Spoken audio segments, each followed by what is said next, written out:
तो सियासत तेज, महानायक से क्यों परहेज? एक बार फिर वीर सावरकर पर सियासत जबरदस्त तरीके से तेज हो गई। यूपी बोर्ड ने अपने पाठ्यक्रम में बदलाव किया है। यूपी बोर्ड के छात्र अब वीर दामोदर सावरकर की जीवनी को पढ़ेंगे। सावरकर समेत कुल 50 महापुरुष हैं जिनकी जीवनी 9th से लेकर 12th क्लास तक के सिलेबस में पढ़ाई जाएंगी। कांग्रेस ने सावरकर की जीवनी को लेकर सवाल उठाए हैं, तो वहीं समाजवादी पार्टी ने इसे महापुरुषों का अपमान करार दिया है। तो सवाल वही, योगी सरकार का फरमान, विपक्ष परेशान, वीर को सम्मान, कांग्रेस क्यों करे अपमान? शुरू करेंगे डिबेट, पहले ये रिपोर्ट।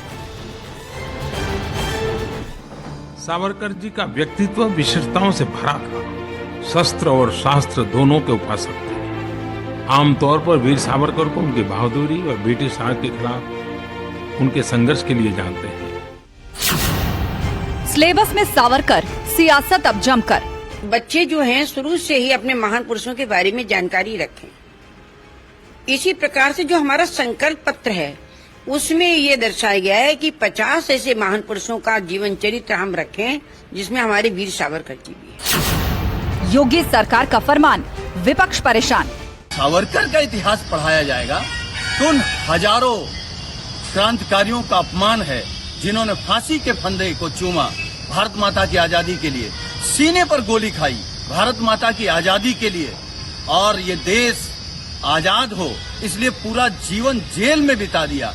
अगर उनका अपमान करके एक माफी वीर को अगर आदर्श बीजेपी सरकार बनाना चाहती है तो इसका जवाब ये देश और जनता दोनों देंगे। वीर को सम्मान, कांग्रेस क्यों करे अपमान? इससे ज्यादा दुर्भाग्यपूर्ण क्या हो सकता है कि जिन स्वतंत्रता संग्राम सेनानियों के खिलाफ मुखबिरी करने का काम किया, अंग्रेजों से 65 रुपए पेंशन पाते थे और उन्होंने बाकायदा माफीनामा लिखा जिसमें लिखा कि मैं कभी स्वतंत्रता संग्राम के आंदोलन में भाग नहीं लूंगा। महापुरुषों की जीवनी सावरकर पर क्यों ठनी? नई पीढ़ी को जानने का हक है। उसी में वीर सावरकर के योगदान को ठीक से समाज में नहीं रखा गया था। उसे जानना विद्यार्थियों के लिए जरूरी है। हम वो काम कर रहे हैं। मैं तो कहूंगा कि अखिलेश यादव को भी एक बार टिप्पणी करने के लिए, सपा के लोगों को भी वीर सावरकर के जीवन चरित्र पर प्रकाशित पुस्तकों को ठीक से पढ़ना चाहिए। सियासत तेज, महानायक से क्यों परहेज? ऐसे लोगों योद्धाओं का नाम छुपाया गया था, लेकिन भारतीय जनता पार्टी के केंद्र में सरकार आने के बाद उन तमाम अनाम जो हमारे योद्धा थे, स्वतंत्रता संग्राम सेनानी थे, समाज सुधारक थे, सामाजिक कार्यकर्ता थे, उन सबको आज सम्मान दिलाने का काम हो रहा है और इसीलिए उनके नाम पाठ्यक्रम में शामिल किए जा रहे हैं ताकि आने वाली पीढ़ी उनके नाम, उनके व्यक्तित्व, उनके कृतित्व से परिचित हो सके। हमारा मानना है कि बाबा साहब डॉक्टर अम्बेडकर का संविधान भी पढ़ाया जाना चाहिए उसके साथ साथ, ताकि संविधान में जो चीजें समाज के हित के लिए जो बाबा साहब डॉक्टर अम्बेडकर ने कानून लिखा है उसकी जानकारी जब उसको होगी तब वो आगे बढ़ेगा। सावरकर माने तेज, सावरकर माने त्याग, सावरकर माने तप, सावरकर माने तत्व, सावरकर माने तर्क, सावरकर माने तारुण्य, सावरकर माने तीर, सावरकर माने तलवार, सावरकर माने तिलमिलाहट।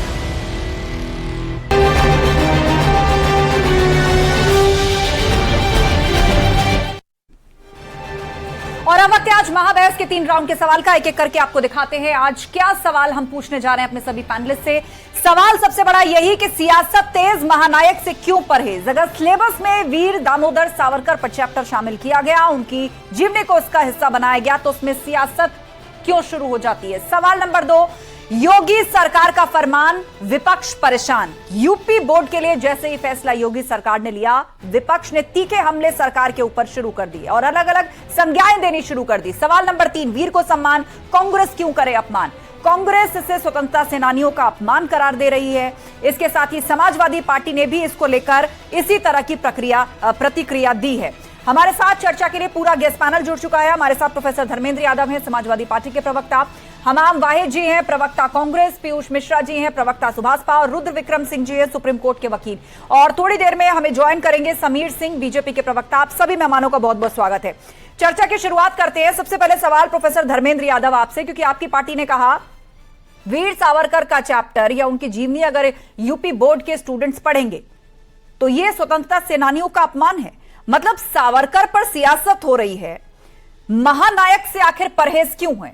स्वतंत्रता संग्राम में जिसने हिस्सा लिया, हर बोर्ड के किसी ना किसी ईयर के टेक्स्ट बुक के साथ एक सप्लीमेंट्री बुक है जो उनकी पूरी जीवनी बताती है। सावरकर को उसमें ऐड कर दिया गया, तो इस पर सियासत की गुंजाइश कहां आती है?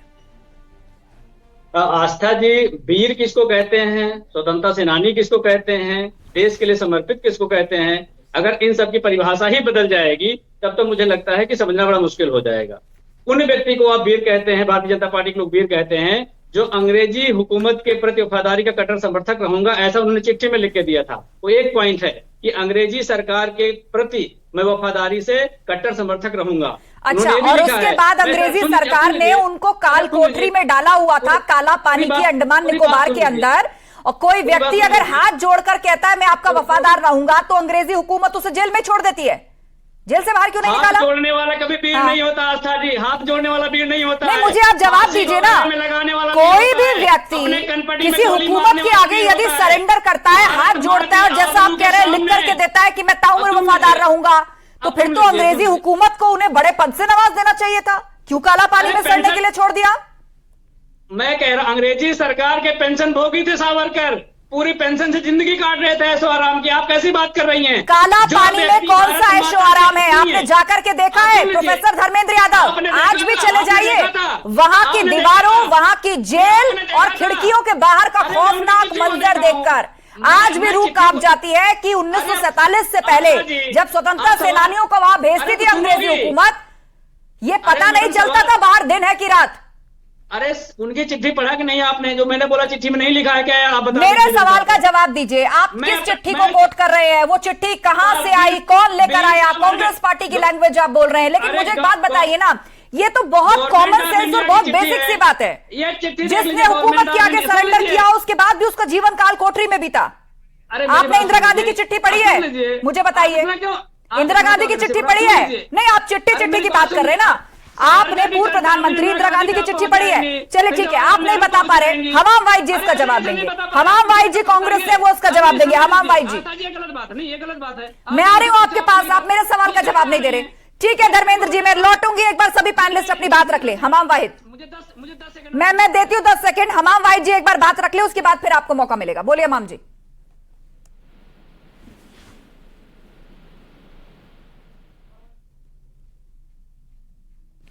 हमाम जी की आवाज नहीं आ रही है। हमाम जी, मेरी आवाज आप तक पहुंच रही है? तो शायद सिस्टम से म्यूट हो गया है आपका ऑडियो, प्लीज उसको एक बार चेक कर लीजिए आप। चलिए, आवाज नहीं पहुंच पा रही है। प्रोफेसर धर्मेंद्र यादव। आस्था जी, आप सीनियर जर्नलिस्ट हैं, मैं आपसे कम से कम इतनी उम्मीद जरूर कर सकता हूं कि जो मैं चीजें कोट कर रहा हूं, गवर्नमेंट ऑफ इंडिया के होम डिपार्टमेंट की बात मैं कर रहा हूं। चिट्ठी सार्वजनिक है पूरी तरह से, अगर आप उसको नहीं समझ रही हैं, आप उसको नहीं मानेंगी, तो फिर डिबेट करना बेकार है। आप मुझे बताइए, आप कह रहे हैं काला पानी की सजा दिया था, मैं उसको मान लेता हूं, काले पानी की सजा दिया था। जो व्यक्ति आपको काले पानी की सजा देगा, आप उसको माता पिता कहेंगे? सावरकर जी ने कहा था कि ये आप हमारे माता पिता हैं, अगर मैं आपके द्वार नहीं आऊंगा तो मैं किसके द्वार जाऊंगा? क्या उस समय इस देश के लाखों लोग, इस स्वतंत्रता सेनानियों में लाखों स्वतंत्रता के आंदोलन में लोग शहीद हो रहे थे, और जो लोग जिनकी जानकारी है, जिन्होंने अपने कनपटी पे गोली मार लिया, जिन्होंने अपने फांसी के फंदे पर लटक गए जाकर के, क्या उनको भी तो ऐसा हो सकता था कि आप काले पानी की सजा ज्यादा बड़ी सजा है या फिर फांसी पे झूल जाना ज्यादा बड़ी सजा है? आप उन सबके साथ इनको सैंडविच बना के वीर बनाने का काम कर रहे हो। मुझे लगता है इससे ज्यादा दर्दनाक, इससे ज्यादा शर्मनाक कुछ हो ही नहीं सकता है। समीर सिंह, आपने लफ्ज सुने? बीजेपी प्रवक्ता हमारे बीच में है, आपने लफ्ज सुने समाजवादी पार्टी के? जी हाँ, नहीं देखिए आस्था जी, इनके लफ्ज ऐसे ही रहेंगे और इन्होंने देश का अपमान किया है, और आज पहली बार अपमान नहीं कर रहे हैं। समाजवादी पार्टी के इतिहास को देखिए, इन्हें पता ही नहीं है इतिहास के बारे में कि सावरकर का क्या योगदान है, सुभाष बाबू का क्या योगदान है, खुदीराम बोस का क्या योगदान है, अशफाक उल्लाह का क्या योगदान है। ये कभी पढ़े नहीं, इनके नेता नहीं पढ़े और ये भी नहीं पढ़े। ये चिट्ठी को कोट करती हैं और कहती हैं उसमें खुद सावरकर लिख रहे हैं। कोई चिट्ठी और नहीं, क्या क्या शब्द बोले गए अभी आपने खुद भी सुना। कोई चिट्ठी नहीं है। वो कह रहे पब्लिक डोमेन में है चिट्ठी। कोई चिट्ठी नहीं है। नहीं, कोई चिट्ठी नहीं है। समाजवादी पार्टी के प्रवक्ता झूठ बोलते हैं, इनके नेता झूठ बोलते हैं, कांग्रेस के लोग झूठ बोलते हैं। वही कांग्रेस है जिसने आजादी के समय से लेके आज तक आजादी के लोगों मैं चिट्ठी दिखा रहा हूँ, जिस चिट्ठी को मना कर मैं कह रहा हूँ कि आप इतने बड़े वीर की बात कर रहे हैं तो चिट्ठी क्यों डर रहे हैं? आप उस चिट्ठी को सार्वजनिक है, उस चिट्ठी को पढ़िए, उसके बारे में जानिए। इनकी अज्ञानता है, इनकी अज्ञानता है। आदमी सावरकर को वीर बना देता है, जो अंग्रेजों के सामने घुटने देखता है, उससे जाके कहता है कि मुझे माफ कर दो, ताउम्र मैं आपका गुलाम बना रहूंगा। आप मेरे माता पिता हैं, जिसने काले पानी की सजा दी है उसको माता पिता बता रहे हो। और ये ठीक है धर्मेंद्र जी, आपने अपने फोन पर अंग्रेजों के आपकी सेवा करता रहूंगा। आप मुझे जैसे अब उसका जवाब दे रहे हैं समीर सिंह जी। धर्मेंद्र जी उसका जवाब सुन लीजिए, आपने मोबाइल फोन पर दिखाया जिससे आप कोट कर रहे हैं। अब एक बार जवाब ले लीजिए समीर सिंह जी से, उसके बाद हमाम वाहिद जी। समीर जी बोलिए। देखिए आस्था जी, ये फर्जी पत्र दिखाते हैं, कोई इस प्रकार का पत्र नहीं है। और इनके नेताओं ने और कांग्रेस के नेताओं ने सुभाष चंद्र बोस की लाश का समझौता कर लिया था कि जिंदा और मुर्दा अगर सुभाष बाबू मिलेंगे तो हम अंग्रेजों को सुपुर्द कर देंगे। इसका जवाब है क्या इनके पास? किसने समझौता किया था 1947 में कि हम सुभाष बाबू को अंग्रेजों को सुपुर्द करेंगे? इंडिया गेट पर आज तक सुभाष बाबू की मूर्ति नहीं थी और उस जगह पर अंग्रेजों की वसीयत चल रही थी, जिसको हटा के मोदी जी ने सुभाष बाबू की मूर्ति लगाने का काम किया और देश के शहीदों को सम्मान देने का काम किया। आज देश के बच्चों को आजादी के आंदोलन में शहीद होने वाले, देश प्रेम का काम करने वाले और देश को प्रेरणा देने वाले ऐसे महापुरुषों की जीवनी पढ़ाने की जरूरत है, जिसको उत्तर प्रदेश सरकार ने महसूस किया। हम आगे भी ऐसे परिवर्तन करेंगे। चलिए ठीक है, हम सावरकर जी को समीर जी ठीक है, आपने अपनी बात रख ली। रुक हमाम वाहिद जी का कर लेते हैं। हमाम जी मेरी आवाज आप तक पहुंच रही है? समीर जी लग रहा है अभी ठीक से पैच नहीं है वो। पीयूष मिश्रा जी सुभाषपा से हमारे साथ हैं। पीयूष मिश्रा जी, जहां तक बात रही और करने की, उसके बाद सब विषय, इसके पहले आपने बाइट भी चलाया। हमारे राष्ट्रीय अध्यक्ष सुहेलदेव, भारतीय समाज पार्टी के राष्ट्रीय अध्यक्ष माननीय ओम प्रकाश राजभर जी ने क्या कहा कि सिलेबस में साथ ही साथ बाबा साहब भीमराव अंबेडकर जी द्वारा लिखा गया जो संविधान है उसको भी कहीं न कहीं से सम्मिलित करने की आवश्यकता है, ताकि आम जनमानस को भी उसके अधिकार, उसके मौलिक अधिकार जो कानून द्वारा उसे प्रदत्त है उसके बारे में उसकी जानकारी मिलती रहे। नंबर एक बात। नंबर दूसरी बात, साथ ही साथ हमारी पार्टी सुहेलदेव भारतीय समाज पार्टी और हमारे राष्ट्रीय अध्यक्ष माननीय ओम प्रकाश राजभर जी और हम लोगों की भी ये मांग है कि जिस प्रकार वीर सम्राट महाराजा सुहेलदेव राजभर जी ने जिस प्रकार आतताइयों को छक्के छुड़ा के हिंदुस्तान की जड़ जमीन से उनको गाजर मूली की तरीके से काट करके भगाया था, उसी प्रकार से सुहेलदेव महाराजा चक्रवर्ती सम्राट सुहेलदेव महाराजा राजभर जी का भी कि महाराजा सुहेलदेव की जीवनी को भी पाठ्यक्रम में शामिल किया जाना चाहिए। और आपने डॉक्टर भीमराव अंबेडकर की बात की, तो यूपी बोर्ड के सिलेबस में है या नहीं उसकी मतलब उसकी जानकारी मुझे नहीं है, लेकिन सीबीएसई में ये पहले से पढ़ाया जा रहा है। और संविधान की जब बात आती है तो भीमराव अंबेडकर की जीवनी बहुत पहले से पाठ्यक्रम का हिस्सा रही है सीबीएसई में। कंप्लीट कर लेता हूँ आपका जी, 10 सेकंड, उसके बाद रुद्र विक्रम जी। लेकिन आपको पता होगा गाजीपुर में जब ये सुहेलदेव महाराजा सुहेलदेव जी के नाम पर यूनिवर्सिटी बन सकती है तो उच्च कक्षा में भी सुहेलदेव जी की जीवनी और सुहेलदेव जी के बारे में यह शामिल किया जाना चाहिए। ठीक है, हमाम वाहिद जी हमारे साथ जुड़ गए, कांग्रेस के प्रवक्ता। हमाम जी आवाज आ रही है मेरी? आपका जवाब? जी आवाज मिल रही है? हाँ जी मिल रही है आवाज। आपका जवाब, सावरकर पर सियासत शुरू हो गई है, यूपी बोर्ड के टेक्स्ट बुक्स में इसको ऐड किया गया है, उसके बाद से आप लोगों ने फिर से वही दोहराना शुरू कर दिया। एक चिट्ठी का बार बार जिक्र हो रहा है, सपा कह रही है कि उससे तो कुछ और स्टैब्लिश होता है, आप व्यर्थ में महानायक बना रहे हैं। निश्चित रूप से देश का ये दुर्भाग्यपूर्ण है कि एक ऐसे समय में हमारी आने वाली नस्ल, जो आने वाला भविष्य है, वो माफी वीर को पड़ेगा, क्योंकि सावरकर जो थे वो एक माफी वीर थे और आने वाली नस्ल माफी वीर को पड़े, ये इस देश के लिए दुर्भाग्यपूर्ण है। क्योंकि सावरकर का इस देश की आजादी में कोई योगदान नहीं। आपका टेक, कांग्रेस पार्टी का टेक बहुत पहले से पब्लिक डोमेन में है कि आप सावरकर को लेकर क्या सोचते हैं। हमाम जी मेरी एक बात का जवाब दीजिए। आप माफी बहुत सी बातें ऐसे कहते हुए आ रहे हैं, आप मुझे बताइए कि आप महात्मा गांधी का अपमान नहीं कर रहे? वो भी तो कहते थे कि कोई एक गाल पे चाटा मारे तो दूसरा गाल आगे कर दो, ये क्या है फिर बताइए मुझे। और सभी जानते हैं जब आजादी के लिए आंदोलन चलाया जा रहा था तो कुछ लोग नरम दल के साथ थे, कुछ लोग गरम दल के साथ थे, दोनों के अपने अपने मिजाज थे, रणनीतियां थी, तौर तरीके थे। एक गाल पर चाटा मारने के बाद दूसरा गाल आगे कर दो, जिसमें पूरे देश के लोग अंग्रेज को इस देश से खदेड़ना चाह रहे थे। अगड़े पिछड़े, हिंदू मुसलमान, काले गोरे, दक्षिण वाले, पूरब वाले, पश्चिम वाले, सब लोग आजादी की लड़ाई में लड़ रहे थे और हंसते हंसते फांसी का फंदा चूम रहे थे। उस समय में सावरकर को भी काला पानी अंग्रेजी हुकूमत ने भेजा था ना हमाम जी। आपने अभी कहा सब लड़ रहे थे, east west north south community caste religion सबसे ऊपर उठकर सब अंग्रेजी हुकूमत के खिलाफ आंदोलन चला रहे थे। वीर सावरकर को भी अंग्रेजी हुकूमत ने काला पानी की सजा सुनाई थी ना, और किस एवज में सुनाई थी? आजादी के आंदोलन में भूमिका के लिए सुनाई थी ना। इन्हीं के पूर्वज है सावरकर। आज उनकी सत्ता है तो वो लोग इस तरीके का पाठ पढ़ाना चाहते हैं। सत्ता आती जाती रहती है, सत्ते पे बिल्कुल घमंड नहीं रहना चाहिए, लेकिन माफी वीर सावरकर को सिलेबस में पढ़ाना ये ठीक है। आपकी पार्टी का एजेंडा है, सत्तारूढ़ दल कहता है कि आपने जानबूझ के हिस्ट्री से उनका नाम ओमिट करने की कोशिश की, आने वाली जनरेशन उनके बारे में, उनके काम के बारे में ना जाने, इसीलिए आपने पूरी तरह से बच्चों के सिलेबस से हटा दिया, उनकी महिमा को मटियामेट किया, और आप कहते हैं कि उनको अलग अलग नामों, अलग अलग संज्ञाओं से संबोधित करके कि ये देश का दुर्भाग्य है। ठीक है, रुद्र विक्रम जी हमारे बीच में है, सुप्रीम कोर्ट के वकील। रुद्र विक्रम जी, आप मुझे बताइए, एक स्टेट गवर्नमेंट ये फैसला लेती है कि उसके स्टेट बोर्ड में किसी महापुरुष के चैप्टर को ऐड करना है जिसके बारे में बहुत कम लिखा गया, सुना गया, बोला गया, डिस्कस हुआ, आने वाली जनरेशन के लिए जरूरी है, लेकिन अब सियासत उबाल मार रही है इस सब को लेकर। देखिए, बड़े दुर्भाग्य की बात है कि एक ऐसे महान क्रांतिकारी की बारे में जब हम बात करते हैं, उनके बारे में पढ़ाए जाने की बात करते हैं, तो इस तरीके की सियासी भूचाल मचता है।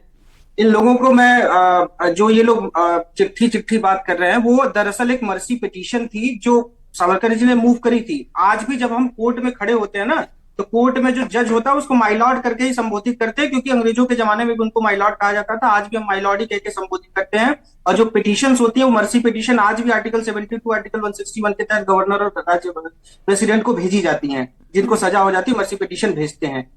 और तब देखिए, जब अंग्रेजों के जमाने में जब इलीगल तरीके से लोगों को जेल भेजा जाता था, और जो लोग इसका विरोध कर रहे हैं, इन लोगों को सेल्युलर जेल एक दिन के लिए भेजा जाना चाहिए। मुझे लगता है कि भारत सरकार को एक नियम और भी पारित कर देना चाहिए कि जो लोग ये विरोध कर रहे हैं उनको एक एक दिन के लिए सेल्युलर जेल भेज दीजिए। उनको समझ में आ जाएगा कि कितने यातनाओं से भरे वो जीवन रहता था उनका। मैं तो वहां गया हूं, जब वहां शाम को एक लाइट शो होता है जिसमें एक गाना बजता है कि कोई हमें जिंदगी भर के लिए कोई हमें भेज के काले पानी, कोई माता की उम्मीदों पर डाले पानी। जब ये गाना बजता है ना, तो जितने लोग बैठे होते हैं, जब गाना खत्म होता है तो सब लोग रो रहे होते हैं, सबकी आंखों में आंसू आ रहे होते हैं।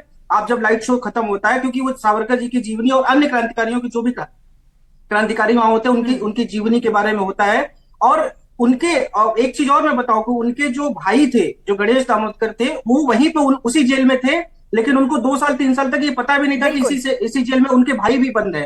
तो इस तरीके का आतताई व्यवहार अंग्रेजों द्वारा होता था। और लगभग मेरे ख्याल से 1910 में वो चले गए थे जेल में, और 1924 में वो बाहर आए थे। लगभग 14 साल की सजा वो वहां काट के आए थे। उसके बाद भी ये लोग कहते हैं कि नहीं, चिट्ठी लिखे रहे, चिट्ठी नहीं थी भैया, वकील थे वो, मर्सी पिटीशन उन्होंने फाइल की। आज भी हम हम्बली प्रेज, आज भी हम प्रेयर ही लिखते हैं, आज भी हम कोई ऐसा नहीं कुछ लिखते, आज भी हम प्रेयर ही करते हैं। लिखे जाने की भाषा है, उसको वैसे ही फ्रेम किया जाता है। हमारे भाई जी, ये भाजपा और संघ के वीर हो सकते, हम लोग के वीर नहीं हो सकते, देश के भविष्य के वीर नहीं हो सकते। देश को उस नहीं, आपके वीर तो अकबर महान और बाबर महान होंगे, की लड़ाई लड़ी है, देश के लिए कुर्बानियां दी है। ठीक है, इनके आइडियल है जाकिर नाइक, जो देश तोड़ेगा वो इनका आइडियल होगा। महोदय आगे, अरे जाकिर नाइक की कौन बात कर रहा है? अरे कुछ तो शर्म करो, अपने हीरो की बात कर रहे हैं। कुछ तो शर्म करो, कुछ तो शर्म करो। बाबर को सम्मानित करने वाले, बाबरी मस्जिद की वकालत करने वाले, राम सेतु को नकारने वाले, कुछ तो शर्म करो। राम के अस्तित्व को नकारने वाले कांग्रेस के लोग जब वोट की बारी आती है तो जनेऊ पहनते हो, मंदिर में दर्शन करते हो, शर्म नहीं आती है। परिभाषा बता रहे हैं हिंदुत्व की और आंदोलनकारियों की।